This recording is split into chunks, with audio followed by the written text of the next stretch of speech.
시청자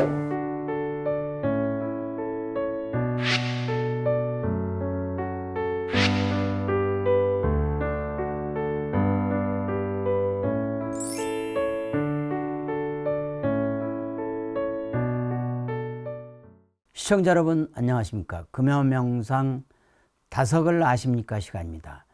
다석사상으로 다시 읽는 꾸란 해설, 오늘은 제33회입니다.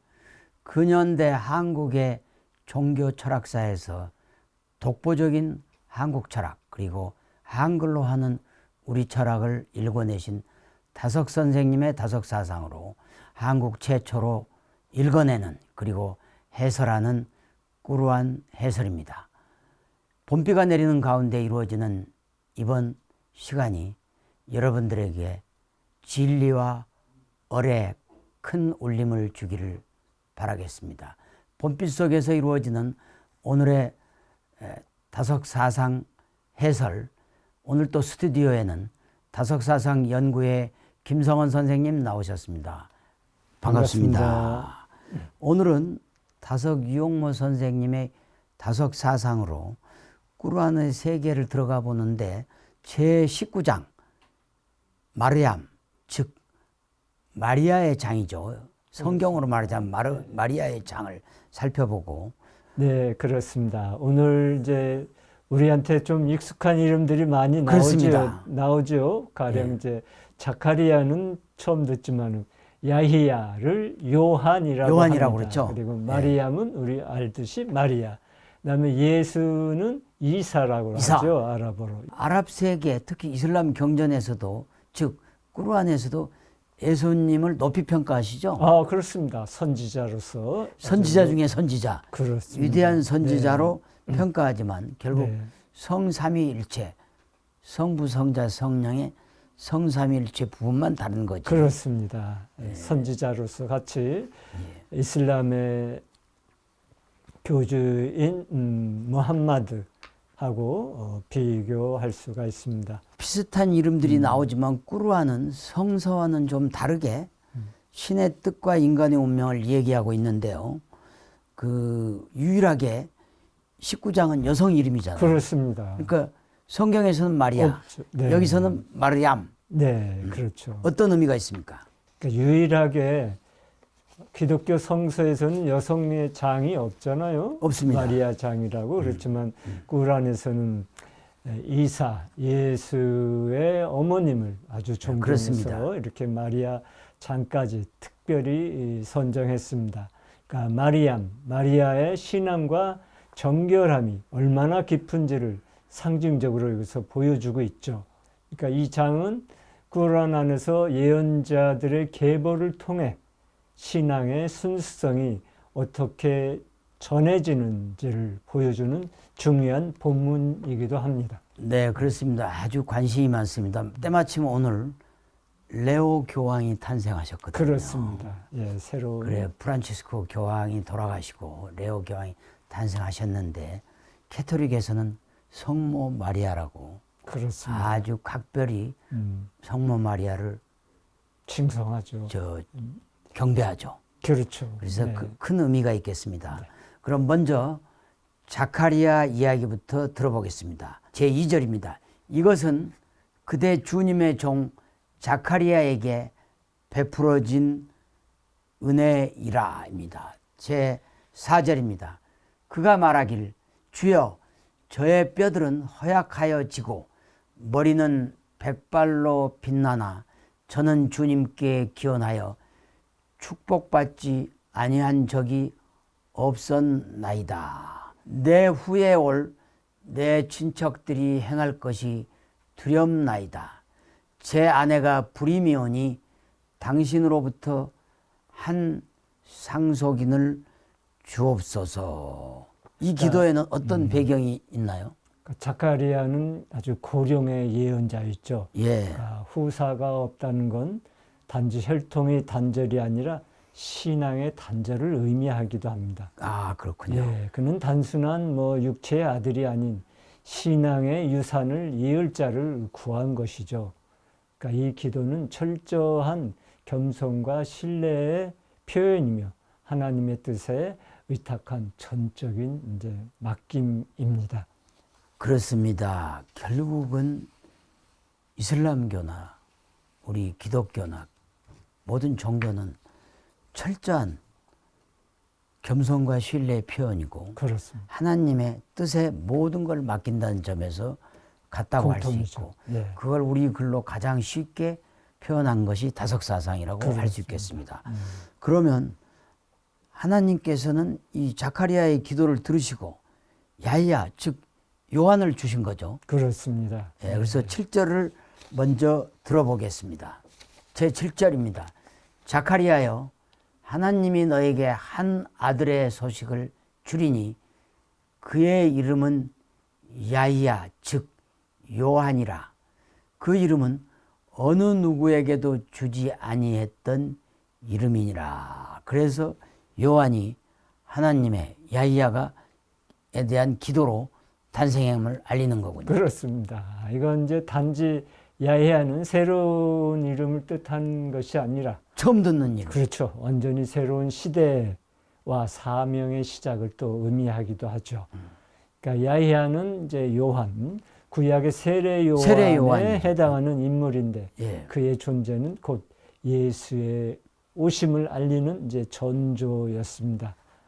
그러니까 즉 야히야 요한의 출생은 과거의 선지자 전통과 이어지면서도 또 새로운 시대 하나님의 계획이 전개되는 표식이죠. 표식이라고 할 수 있겠죠. 이어서 마르얌 즉 성모 마리아. 네, 그렇습니다. 마리아의 이야기로 넘어가겠습니다. 제 16절입니다. 모하마디여 성서에 있는 마리아에 관하여 이야기하라. 그녀가 가족을 두고 동쪽 어느 곳으로 떠났던 얘기이니라. 그들이 보지 아니하도록 그녀가 얼굴을 가리웠을 때 하나님이 그녀에게 천사를 보내니 천사는 그녀 앞에 사람처럼 나타났더라. 천사가 말하길 실로 나는 당신 주님의 사자로서 성스러운 아들의 소식을 전하기 위해 왔느니라 하니 그녀가 말하기를 어느 누구도 저를 접촉하지 아니했고 또한 부정을 저지르지도 아니했는데 어떻게 제가 아들을 가질 수 있습니까? 이에 천사가 말하길 그렇게 되리라. 당신의 주님께서 그건 내게 쉬운 일이라. 그로하여금 백성을 위한 예증이 되게 하고 하나님의 은혜가 되도록 이미 그렇게 명하여진 일이었느니라고 말씀이 있었느니라. 즉 19절에서부터 21절의 대목은 우리가 성경 홀리 바이블에서 볼 수 있는 예수 탄생을 전조하는 거죠. 그렇습니다. 그러니까 여기서 중요한 건 예수가 인간의 개입 없이 하나님의 말씀을 잉태하게 되고 예수는 그 말씀의 이제 구현체가 된 것입니다. 그러니까 꾸라는 예수를 하나님의 말씀이 이제 아랍어로 칼리마라고 하고 또 영이 아랍어로는 로로 이제 묘사하고 있습니다. 이는 다성님이 강조한 말씀의 실현과도 이제 통한다고 할 수 있습니다. 그렇습니다. 요즘에도 좀 받아들이기가 어려운데 2000년이 전인 그 시절에 보면 상당히 받아들이기 어려운 상황 아니겠습니까? 그렇죠. 어떤 육체 관계 없이 잉태를 하고 또 애를 낳는다. 이거는 비난받기 딱 좋은 얘기인데요. 그렇습니다. 무지없이 잉태한 아이를 품고 이제 마리암이 백성들 앞에 나서자 어떻게 백성들은 이제 그녀를 이제 비난하기 시작하는 거죠. 그렇죠. 그러면 우리가 그 비난하는 제 27절과 28절을 한번 같이 들어보겠습니다. 27절입니다. 얼마 후 그녀가 아들을 안고서 사람들에게 오니 마리아 너는 이상한 것을 가지고 왔구나 라고 조롱하더라. 아론의 누이여 너희 아버지는 나쁜 사람이 아니었고 내 어머니도 부정한 여자가 아니었느니라. 이렇게 되어 있습니다. 그러니까 결국 부정하다는 뜻인데 그렇지 않겠습니까? 네, 그렇죠. 그때 이제 마리암은 이제 침묵하고 아기 예수를 가르치게 됩니다. 그 순간 아기 예수가 이제 요람 속에서 입을 열게 되죠. 아, 그런가요? 네. 그게 지금 놀라운 얘기입니다. 놀라운 얘기죠. 네. 성경에는 입을 열었다는 없었죠. 얘기가 없는 얘기예요. 그렇습니다. 그러니까 어떻게 보면 이 꾸르안이 성경보다 더 구체적으로 예수님 탄생을 더 구체적으로 구체적으로 리얼하고 예, 아주 그 접근하고 어떻게 보면 있습니다. 예. 충격적으로 전하는데 29절부터 34절을 들어보도록 하겠습니다. 그러자 그녀는 그 아이를 가리켰다. 이때 모두가 요람 안에 있는 아기와 어떻게 말을 하란 말인가 라고 말하더라. 그때 즉 얘가 말하길 나는 하나님의 종으로 그분께서 내게 성서를 주시고 나를 애언자로 하셨습니다 라고 말하더라. 제가 탄생한 날과 제가 임종한 날과 제가 살아서 부활하는 날에 평안이 저에게 있으리라. 도저히 어린애의 말 같지가 않죠. 그렇습니다. 예. 이제 또 다음 34절까지 이어집니다. 그것이 바로 마리아의 아들 예수에 대한 이야기로 이것은 그들이 논쟁하는 것에 대한 진리의 말이다. 하나님께서는 아들을 가질 필요가 없느니라. 그분께 영광이 있으소서. 그분이 어떤 것을 원하실 때 그것에 말씀하시니 있어라. 그러면 있느니라. 성경에서는 예수가 하나님의 아들로 표현되는데 이 구절에서는 하나님께서는 아들을 가질 필요가 그렇습니다. 없느니라라고 쓰겠어요. 꾸란 속에 예수는 어떤 존재로 설명이 되고 있나요? 그렇습니다. 이게 이제 꾸란과 성경에서 예수를 이제 보는 관점이 이렇게 이제 다르다는 거죠. 다 같이 꾸란에서도 예수님은 하나님의 성령으로, 그렇죠? 하나님의 말씀과 영으로 태어났다고 했는데, 그렇습니다. 예, 꾸란에서는 예수를 하나님의 아들로 보지 않고 다만 이제 예언자로 보는 거죠. 예, 왜냐하면 하나님 존재 자체가 완전하기 때문에 그렇죠. 굳이 아들이나 또 다른 사람을 필요로 하지 않는다는 것이죠. 아들이 필요 없고 그렇습니다. 예언자, 선지자로 내보낸 거다. 족하죠. 일종의 그거로, 예. 파견한 거다. 네, 그렇게 볼 수 있겠군요. 그렇습니다. 그래서 꾸란은 예수를 신으로 보지는 않지만 하나님의 말씀을 담아서 전달하는 예언자로 보는 것이라고 할 수 있겠죠. 그렇게 보는 게 타당하죠. 그렇습니다. 그러니까 꾸란은 예수를 높이 평가하지만 이제 기독교처럼 신격화하지는 않는 거죠. 네.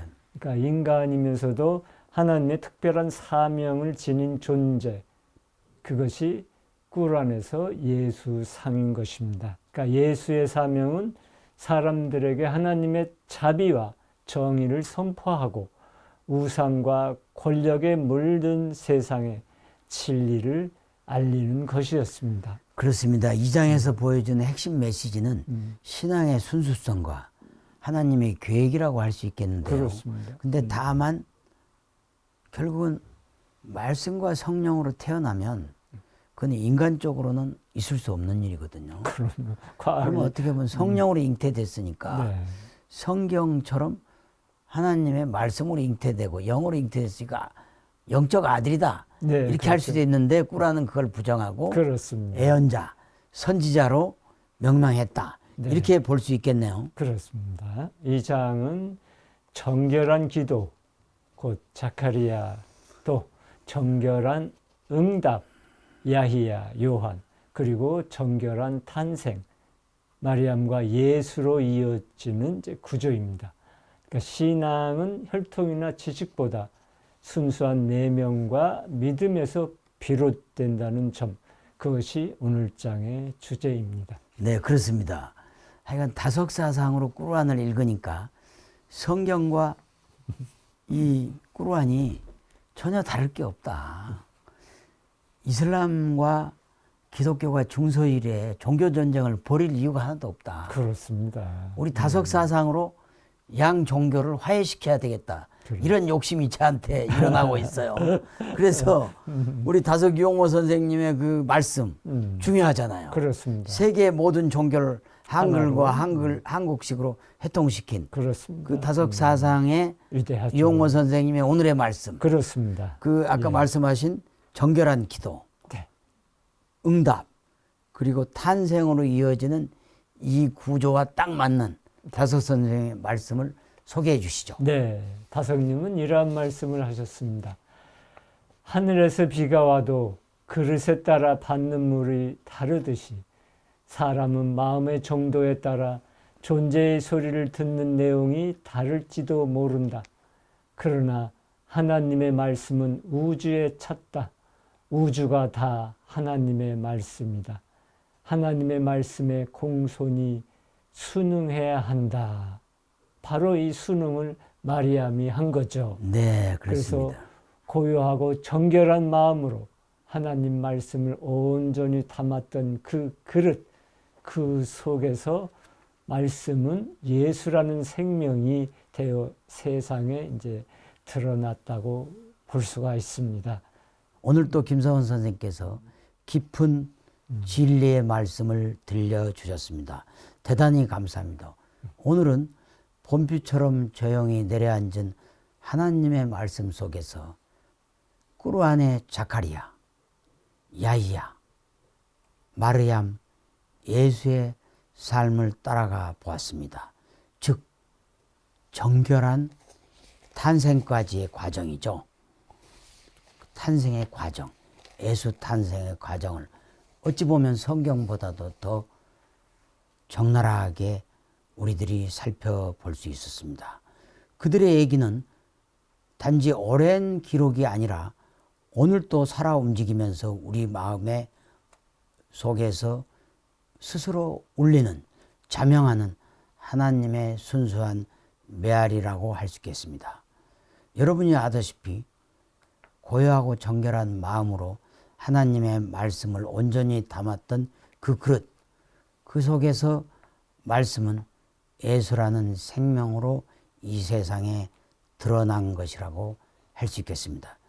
시청자 여러분, 다음 회에는 꾸란 제20장 타하를 중심으로 모세의 부르심과 인간의 응답에 대해 이야기를 나누겠습니다. 고요한 우리의 내면의 귀를 기울이는 시간, 다삭 사상으로 함께하는 꾸르안 해설, 다음 주에도 여러분과 함께 하겠습니다. 대단히 감사합니다.